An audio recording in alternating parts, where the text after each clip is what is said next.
Shalom from Jerusalem. This is TV7 News Israel.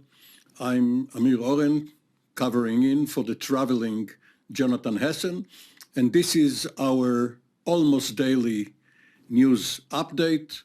Israel no longer at war, but maybe soon a resumption of hostilities, which is going to be our topic today with our two Air Force Brigadier Generals, retired Brigadier General Relik Shafir, a former fighter pilot with a distinguished career. General Shafir, welcome. Hello, and thank you for having me on the show today. Thank you, Relik. And another distinguished career, which is still ongoing with Reserve Brigadier General Doron Gavish, formerly the commander of Israel's air and missile defense. General Gavish, welcome. Thank you, Amir. It is always great to be here. It's our pleasure and honor with you too, Doron. So, you know, both of you gentlemen have spent many years in the Israeli Defense Forces, and the current Chief of Staff of the IDF, Lieutenant General Eyal Zamir, published last week an unclassified summary of his guidance to the force. Obviously, there are more classified details which he goes into only for internal consumption. But General Zamir wanted everyone, civilians included, to know what his priorities are. And top of his list, obviously because of October the 7th, 2023, is to brace for a surprise attack. Now, General Shafir, you commanded the Tel Nof Air Base, which at the time was the most important and central of the Israel Air Force's bases. How can you keep readiness for a long time? It's very easy to say, be alert, be always on watch, but when you have to maintain such readiness, how do you go about it without your troops becoming impatient and complacent? This is an easy question or query for the Air Force, because the Air Force is concentrated in air bases, almost all of it. I'm not talking about the air defense, but fighter airplanes, helicopters, transport, etc. The difference between complacent day-to-day to wartime and the ability to move from a regular readiness to a wartime is very small, because there are always airplanes loaded up and ready to go. There's always pilots who are ready to take off within 5 minutes if it's fighter aircraft, and about 10 minutes if it's helicopters. And so let's say we wanted to have a higher alert, then we could have more pilots and more airplanes loaded up and ready to go. But so I think it's not really relevant for the Air Force. Reason being that the Air Force can bring munition very fast to anywhere within Israel, certainly, but also within the Middle East. But the question is about the targets. The Air Force is not at will anything around the borders to make decisions on what is a target and what is not. That is the ground forces or the intelligence. So once we know where, let's say, an incursion takes place, moving the munition via pilots and aircraft, or even UAVs to that point, can be done very fast. So as far as the Air Force structure, and readiness level, this is not a problem. So I would say that closer relations between Israeli intelligence, I mean IDF intelligence and Air Force intelligence, and maybe the Shabak, to let the Air Force know what is brewing under the table, so to speak, would be the best answer to this, because this could be translated into the Air Force knowing where the center of gravity is or where things are about to happen. So I would say that this is a point to take. Other points are in the future about the force mix within the Air Force, but that is a different question. But there is obviously a difference between the dawn to dusk workday during weekdays and what happens at night. One of your predecessors at Tel Nof, late Major General Gior Arom, used to conduct what he called the Kingdom of the Night inspections to find out what is happening on base. And as we have unfortunately found out, during holidays or Sabbath, as happened on Yom Kippur Day 1973, and then the last day of Sukkot 2023, there is less readiness. How do you keep up the vigil during those off hours? Well, what you said was true maybe 30 years ago, but today most of the airplanes, certainly the F-16s and F-35s, use an F-15Is, can fly at night with almost the same effectiveness as during the day. So that has not been a problem. It might be a problem with that you just mentioned with the small number of attack helicopters, the Apaches, on October 7th, where the base went into, I would say, a holiday and left a minimum number of pilots on board. And that could be changed within a minute, and I think it has already changed. So the force structure is very flexible, and there's no real difference between night and day. It's the mindset that has to change and has changed of the other systems of connecting with the intelligence in the military to understand when to lower or elevate the readiness, but not the airplane and fighters' readiness, which are always at hand, but rather the understanding of where the center of gravity was, which was the actual problem on October 7th.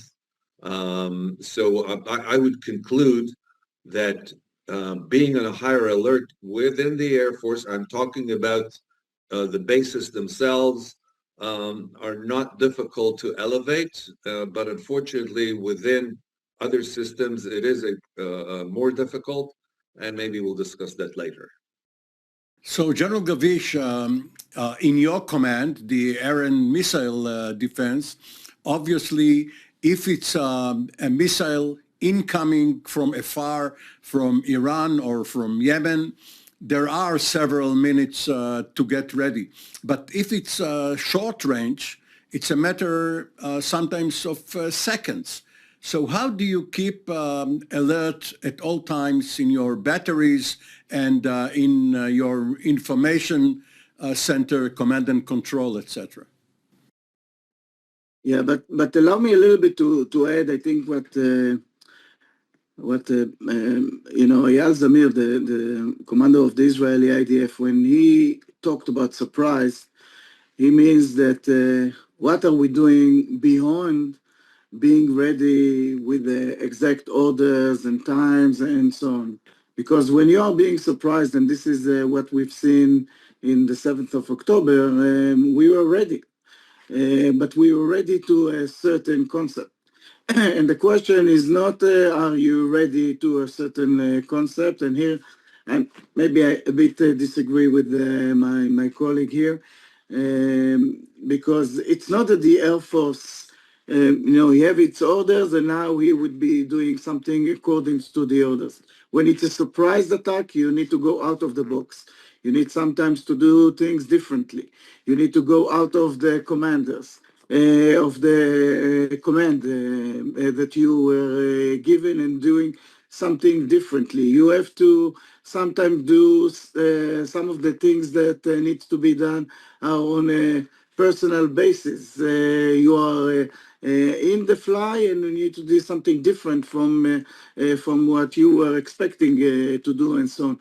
So I think, first of all, being in a surprise situation, it's a different mindset from doing what you know to do because you have your orders and you're doing everything according to your orders. This is the first thing that I think that this is what Eyal Zamir is expecting from everyone, to go to go and think out of the box during a crisis time, and how do you behave. Of course, it's a military have its own frameworks and so on, but I think this is the main thing.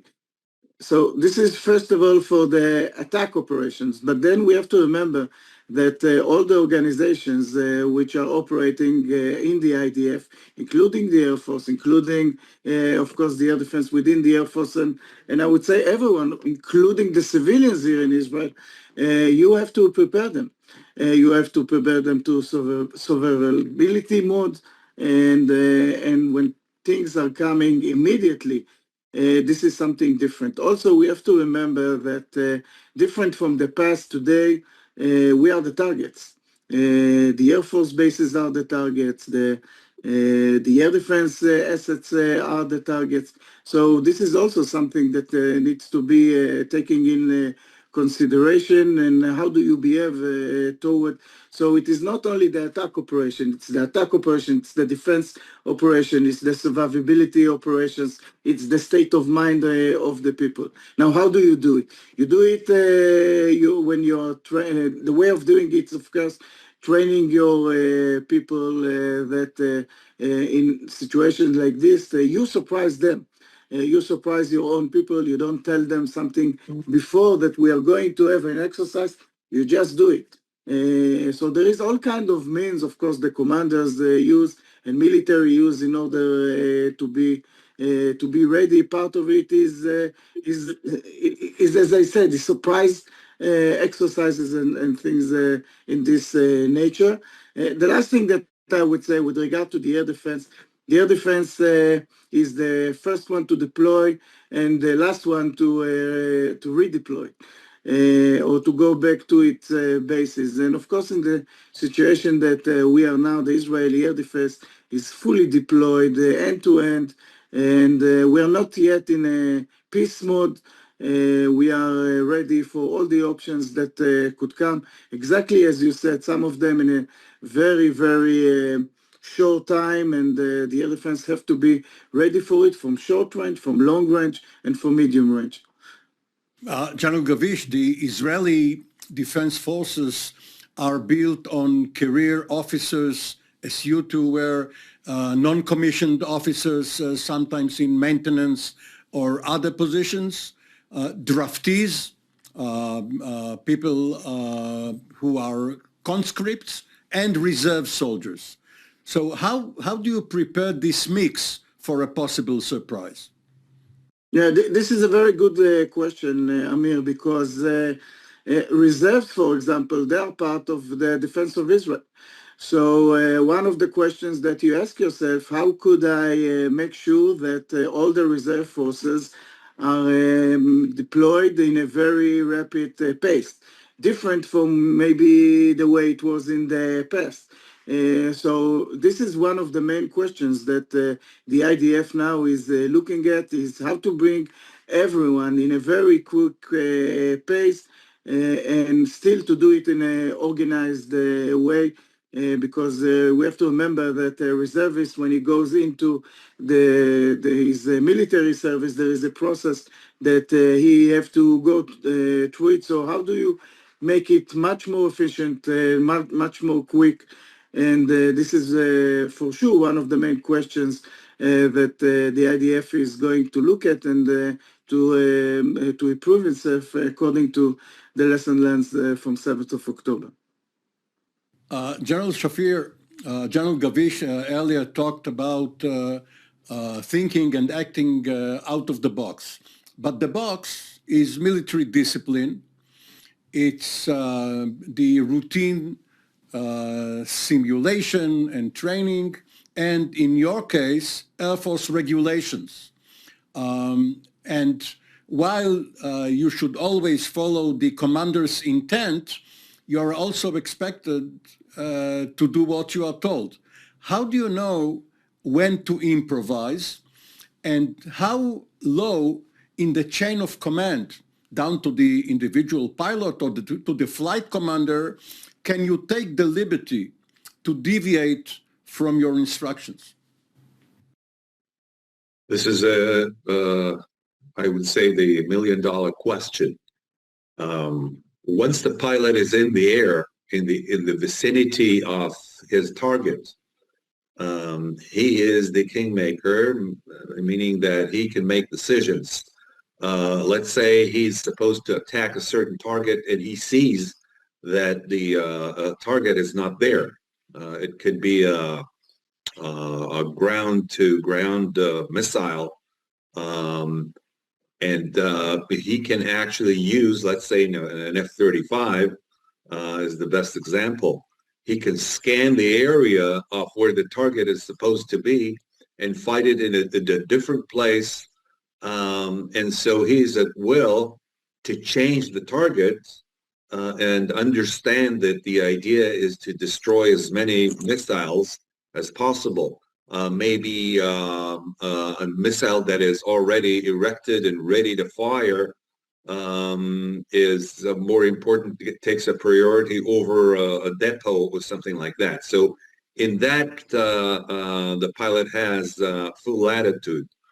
And we train the pilots by making changes or I would say hiding the actual happening on the ground. So he has to make those decisions during training, and then we check out whether he made the right decision in the blur of the fight, in the chaos of the fight.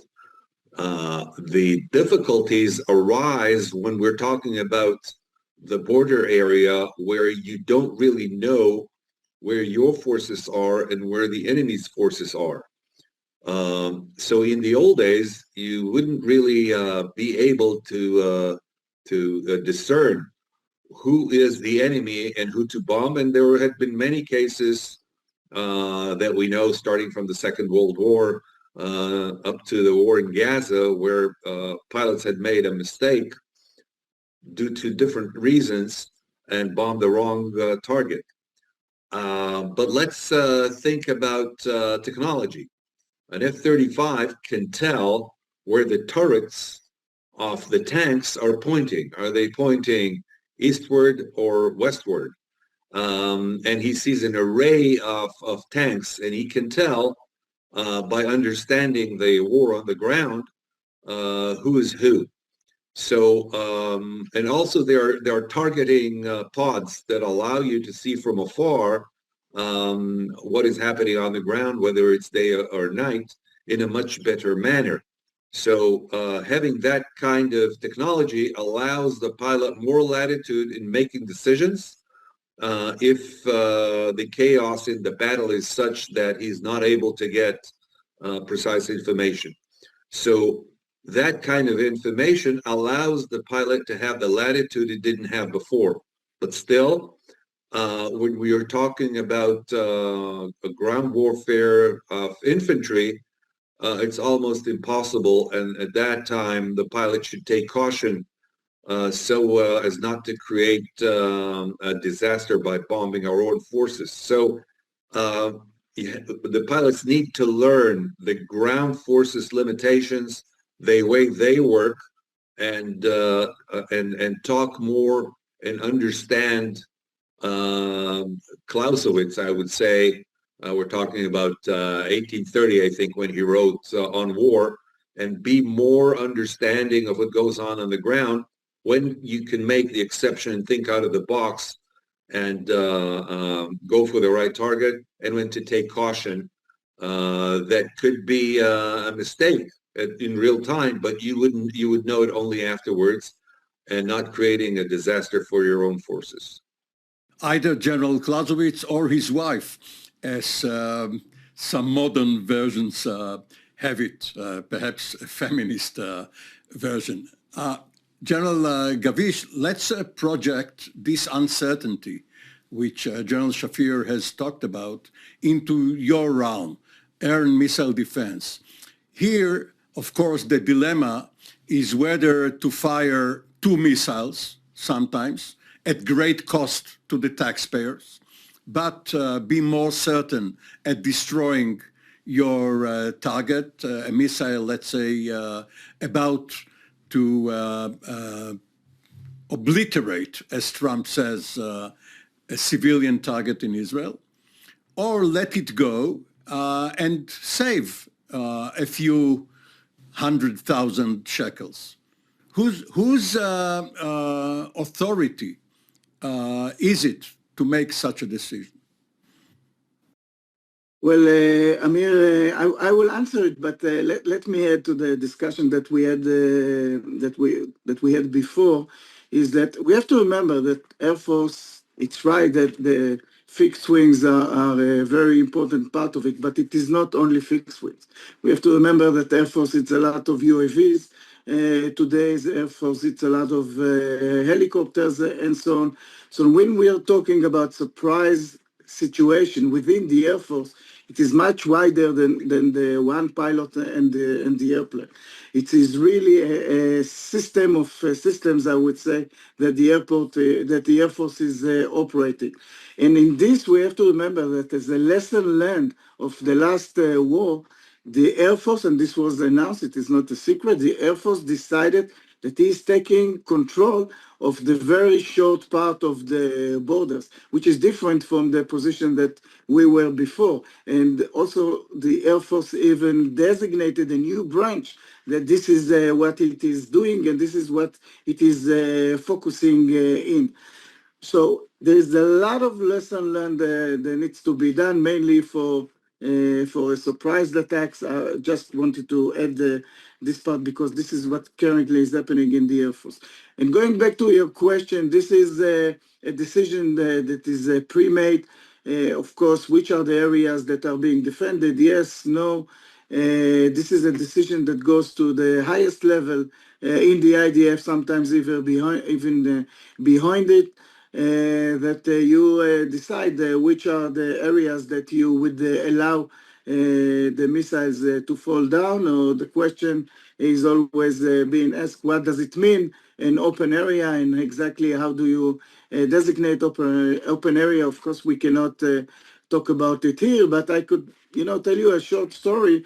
When we integrated the Iron Dome into the defense of Israel, which was in 2011 for the first time, this was one of the first questions, because we have to remember that the Israeli Air Force DNA is if it flies, it dies. If something penetrates the airspace of Israel, you intercept it. And here we are in a position which is a completely different one, that we allow targets to fall in the Israeli space or in the Israeli area. And this is something that we cannot take lightly. It's a very heavy decision. And the reason, of course, it's that you don't want to waste your ammunition against a target that is not really threatening and important places for your defense. It could be strategic ones, bases, or civilians. Of course, I would start with the civilians and then the military installation. So decision is being made. It's a pre-made decision. It's an IDF, Air Force, Home Front Command decision. There's a lot of course, considerations in order to make this specific decision. And in real time, like everything in the Air Force is being centralized. There is a centralized control that could make decisions in real time. And the last one who can make a decision. Again, in the DNA of the Air Force, this is the leader, either the pilot who is leading a group of airplanes, either the one who is flying the choppers, the UAVs, and same in the air defense, the one who is sitting on the ground and making the last decision. If he sees something, it is also in his authority to make the decision if he's going to shoot, yes or no, how many and when. Final point, in less than a minute, General Shafir. It's a war of wits. It's a war between intellects too. The very fact of publicizing your preparedness also shows your weak point, because a previous Chief of Staff, Aviv Kochavi, told the public and not only the military to prepare, first of all, for missile and rocket attacks, and then for counterattacks by Israel into dense urban areas across the border. But that means that when Hamas shot all of its missiles and rockets, Israel did not prepare for a ground raid. So in 20 seconds, is there any way around this problem? Yes, I think if we think about the North, we were aware that Hezbollah were planning a raid, and I think a lot of focus on the October 7th was towards the North, where this was expected. And the forces were a lot more ready in the North than they were in the South. So the answer is more surprise exercises, more out-of-the-box thinking through red teams that challenge the ordinary thoughts, and red teams have proven themselves to be very worthy when preparing the blue forces into changing the thinking mode. So this should be undertaken, and I know that it is undertaken. So it all comes down to the old Boy Scouts and Girl Scouts motto, be prepared. Thank you very much for your contribution today, General Relik Shafir, General Doron Gavish, and we will be back with another update from TV7 News Israel early next week. For the time being, Shalom from Jerusalem.